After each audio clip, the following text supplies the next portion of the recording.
Since the second half of the 20th century, women's labor force participation has grown significantly.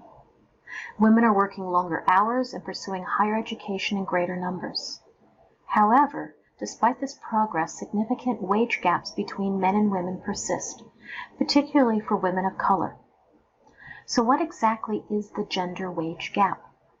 What drives it? And what does it mean for women and their families?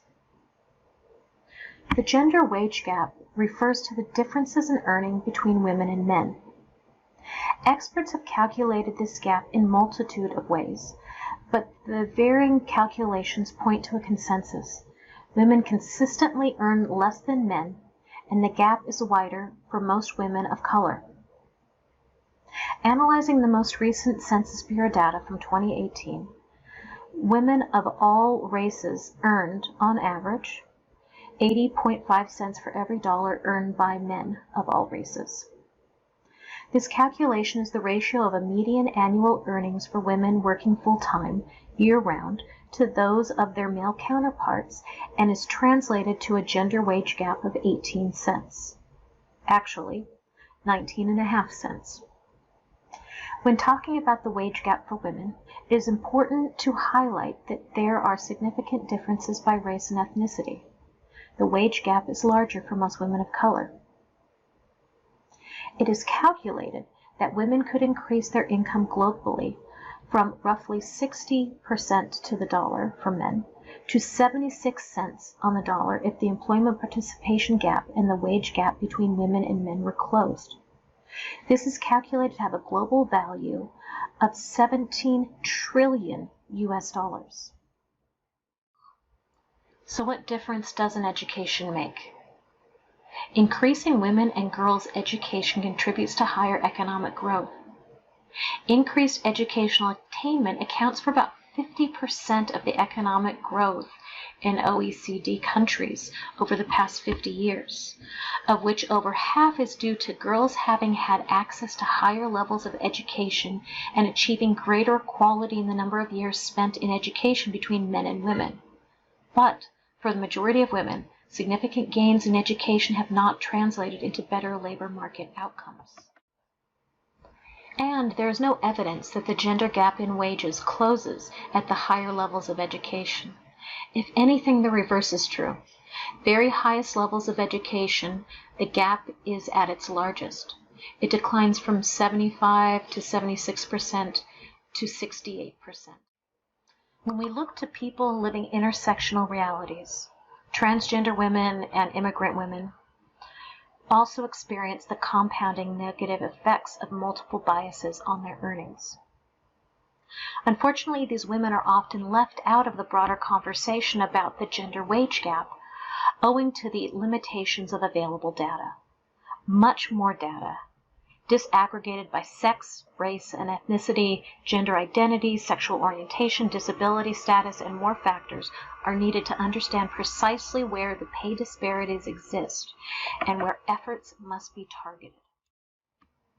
Looking deeper into these issues, in the U.S., for instance, women of all major racial and ethnic groups earn less than men of the same group and also earn less than white men. And as you can see from this graph, based on the research done by the American Association of University Women in 2015, a few interesting things come up. We can see that the highest paid women are Asian American, and the poorest or lowest paid women are Latinas. When we look at the gender pay gaps within ethnicity, or race, as we sometimes call it, we get a different story. The largest gap is between white non-Hispanic women and their male counterparts, and the smallest gap is between African American women and their male counterparts. And now let's overlay this with where a person lives. So we're overlaying race and ethnicity and sexual orientation with, as this example is in the United States, of where a woman lives. And so women in places like California and New York and DC have much more parity than women do in Utah or Wyoming or Louisiana. So place really does matter as well. And continuing further to looking at women who live below the poverty line. In a research study done by the National Women's Law Center, we see that more Native American women by percentage live below the poverty line than any other ethnic group of women, but unfortunately closely followed by Black women and Latinas. When we look at the most recent Global Gender Gap Index, we get a picture of the way women fare around the world. Places like Western Europe and North America are places where the gender wage gap is smaller, and getting to places like the Middle East, North Africa, South Asia, we begin to see the gap is much larger for women. What does that translate to in dollars and cents? Sometimes it's difficult to understand how 17 or 19 cents to a dollar can make a difference in a person's life, or a family's life for that matter. So I want you to take a look at it from a different perspective. This chart shows just how many extra days a woman has to work in order to make the equivalent salary of her male counterpart. So, for 2020, an American woman, a woman working in the US, will have to work an extra 133 days into 2021 to make the same income that her male counterpart is doing in the same or similar job. 4 months? In France, it's even more, it's 183 days. Now begin to multiply all of those days and how many years a woman has to work just to catch up. To look at it another way, imagine how many years in your life, if you're going to work 30 years, 40 years in a career, how many years a woman is volunteering for her employer for free. It's a strange way of looking at it, and it begins to paint a picture that helps us to understand how these disparities can impact the life of not only the women and the children that they have, but societies and cultures as well. The grand question is, what causes the gender wage gap? These wage gap calculations reflect the ratio of earnings of all women and men across all industries, and they do not reflect a direct comparison of women and men doing identical work. This is purposeful. Calculating it this way allows experts to capture the multitude of factors driving the gender wage gap, which include, but are not limited to, the things I'm going to tell you next. First, the differences in industry or jobs worked. By calculating a holistic wage gap, researchers can see effects of occupational segregation, or the funneling of women and men into different types of industries and jobs based on gender norms and expectations. So-called women's jobs, which are jobs which have historically had majority female workforces, home health aides, childcare workers, secretaries, tend to offer lower pay and fewer benefits than so-called men's jobs, which are jobs that have been predominantly male workforce jobs, like trade and building and construction. These gender differences are true across all industries and the vast majority of occupations at all levels, from frontline workers to mid-level managers to senior leaders. Second, differences in years of experience. Women are disproportionately driven out of the workforce to accommodate for caregiving and unpaid obligations that we've discussed earlier in this video and others. So they tend to have less work experience than men. Access to paid family and medical leave makes women more likely to return to work and more likely to return sooner.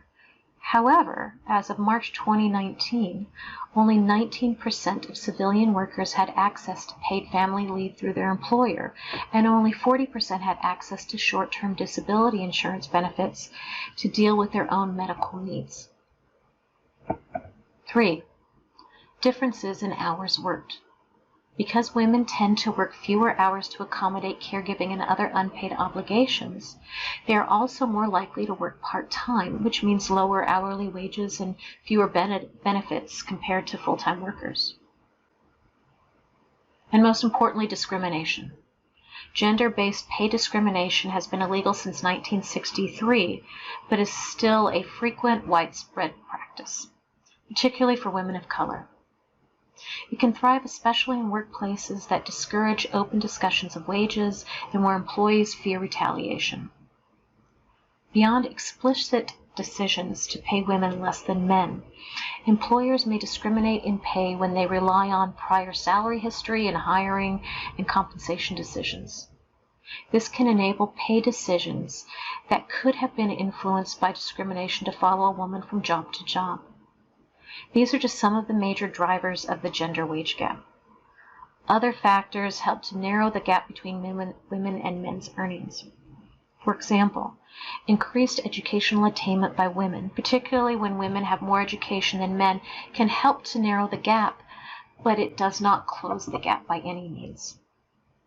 Unionization can also help narrow the gap because workers collectively have greater leverage to push for workplace changes, combat discriminatory practices, targeting specific groups of workers, bargaining for better work conditions, wages, more.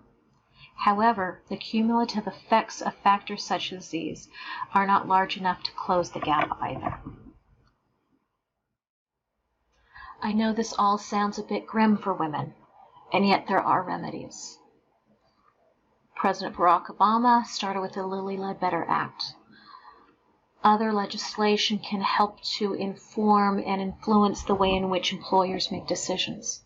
It is now illegal to ask what a person made on their last job in order to help to close this gap. While these remedies are not enough, they are steps in the right direction. And I will leave you with the words of the notorious RBG. People ask me sometimes, when will there be enough women on the court? And my answer is, when there are 9. I'd like you to sit for a moment with your feelings about that statement and analyze based on what you've learned in this chapter.